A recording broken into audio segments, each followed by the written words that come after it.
Si tu as cliqué sur la vidéo, c'est que tu veux probablement un plus gros chest. Je vais te montrer en 5 étapes comment avoir un plus gros chest.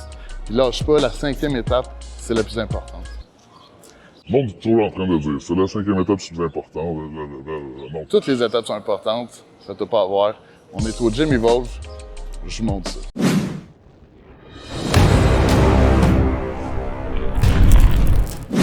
Premier conseil, tu veux rétracter tes omoplates. Tu vas avoir l'impression de pouvoir mettre une pièce de monnaie vraiment entre tes omoplates, puis de la coincer là. Si la pièce de monnaie a réussi à s'en aller, c'est tout foiré. Bon, OK. La pièce de monnaie, c'est peut-être pas la meilleure idée. Et tu vois le principe, tu comprends? Je te montre ça. On va prendre un gros poids, tu fais du bench, incliné, haut de poids libre. Une erreur que les gens vont faire, ils vont faire leur bench comme ça. C'est pas bon. Tu veux vraiment coller tes omoplates ensemble, ce qui va faire sortir ton chest. Puis là, tu vas pouvoir aller chercher une bonne contraction, un bon mouvement. Comme ça, c'est pourri. Comme ça, colle tes omoplates. 10 sur 10. Conseil numéro 2, tu veux étirer ton muscle à chaque répétition. En exemple ici avec un bench incliné à la barre. Quand tu vas faire ton mouvement, on n'oublie pas les épaules qui sont par l'arrière, omoplate collée. Arrête pas ici. Va chercher ce petit stretch de plus. Fait que tu vas pas arrêter direct là. Tu vas arrêter jusqu'ici. Tu vas aller chercher un étirement complet au niveau des pectoraux. Par la suite, aller en explosion dans ton mouvement. Fait que étire ton chest. Que ce soit dans un mouvement de bench, pareil pour dans un mouvement de fly. Tu veux vraiment aller étirer ton muscle. Tu t'arrêtes pas ici. Ça, pourri, dégueulasse. Étirement complet. Reste un peu dans ton étirement. Profite-en. Aime ça. Sois confortable. Complète ton mouvement. Deuxième conseil, étirement. Troisième conseil, contraction. Contracte ton muscle, squeeze ton muscle volontairement à chaque fin de répétition. Je t'explique ça. Première étape, omoplate collée. Deuxième étape, bon stretch. Troisième étape, bon squeeze, contraction volontaire de ton muscle en fin de répétition. Tu vas aller stretch, bien évidemment. Puis là, tu vas aller squeeze ton muscle. Tu vas avoir l'impression de vouloir faire toucher tes deux poignets ensemble. Évidemment, tu ne vas pas réussir, sinon ça va tout échapper, tout va briser. C'est l'impression que tu veux te donner. Tu veux vraiment garder tes omoplates collées ensemble. Mon but, c'est pas d'aller le plus loin possible parce que ça va rien faire. Omoplate collée au banc et squeeze volontairement ton muscle à chaque fin de répétition. Ça va t'aider ton mind-muscle connection. Ça va aider l'hypertrophie de ton muscle. Ça va t'aider à avoir des plus gros pecs. Quatrième conseil, là je me ferai pas d'amis. Le bench flat, oublie cet exercice-là. Je vois tellement de monde utiliser le bench flat pour développer leur pec. Selon moi, c'est même pas un exercice qui devrait être dans un programme de bodybuilding. C'est un exercice, selon moi,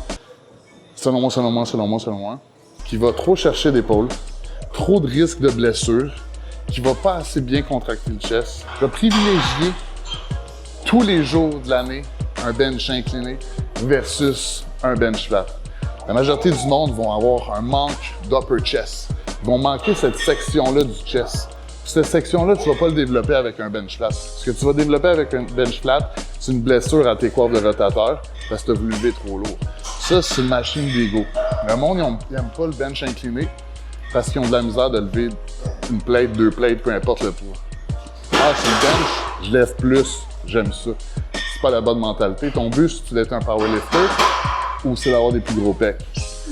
Si tu réponds à cette question-là, puis c'est le deuxième choix, tu vas faire ton bench incline. Je te conseille par la suite, à place de faire ton bench flat, dirige-toi vers Smith Machine avec un banc incliné.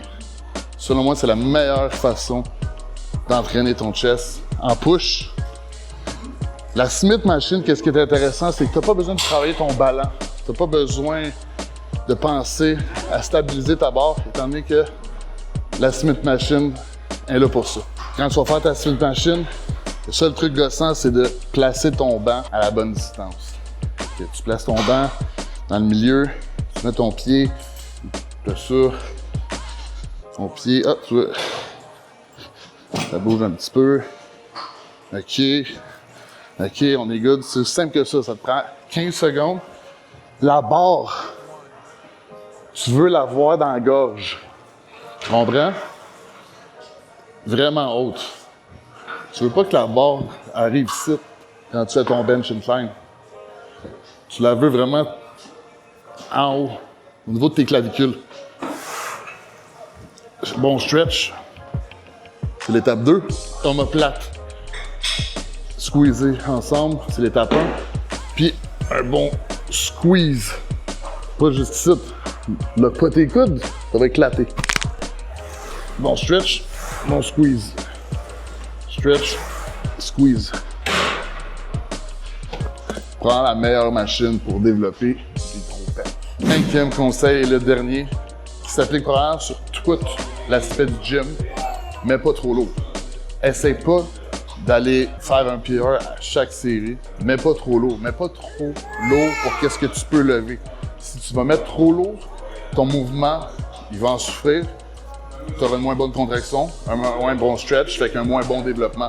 Fait que fais vraiment attention à avoir un poids que tu maîtrises bien, puis d'aller à l'échec vers le 8 à 10 répétitions pour le chest au niveau des exercices de push.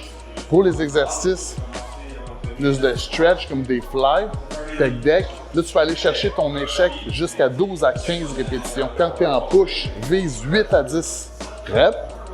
Quand tu es en stretch, des fly, tech deck, cherche 12 à 15 répétitions. Le nombre de séries, 3, 4, selon ton feeling. Il n'y a pas une fois que je fais le même nombre de séries ou le même nombre de reps. Tu n'es pas dans un cahier puis tu dois suivre exactement ce qui est écrit. Vas-y au feeling, vas-y comment tu te sens. Si tu te sens qu'il t'en resterait une de plus, fais-en une de plus. Mais surtout, fais attention à ne pas mettre trop lourd, à ne pas te blesser, garder un bon contrôle de la charge parce que tu vas mieux développer tes pecs avec une plate au bench incline bien faite qu'une plate et demie mal faite, c'est sûr à 100%. Et après ça, il faut que tu ailles chercher c'est quoi ton but. Si ton but c'est d'être un powerlifter et de blesser, vas-y, mets 2 plates si t'es pas capable de le faire. Si ton but c'est de développer ton physique en hypertrophie, en bodybuilding, prends une charge que tu es capable de lever, progresse avec, puis à chaque semaine, essaye d'augmenter de 5 livres ton poids ou une rep de répétition. C'est comme ça que moi je fais pour tracker mes résultats. Et exemple, cette semaine, je vais faire du bench, je suis rendu à un certain poids. Exemple, je suis rendu à 2 plates 30 pour 7 répétitions. Il faut soit que j'augmente de 1 rep, soit je fasse 8, ou que j'augmente de 5 livres, que je fasse 2 plates 35. Fait que c'est mes 5 conseils pour faire grossir tes pecs. Merci d'avoir écouté la vidéo. Laissez un commentaire sur quel exercice vous préférez pour vos pecs au gym. N'oubliez pas de vous abonner, likez la vidéo. Merci à tous.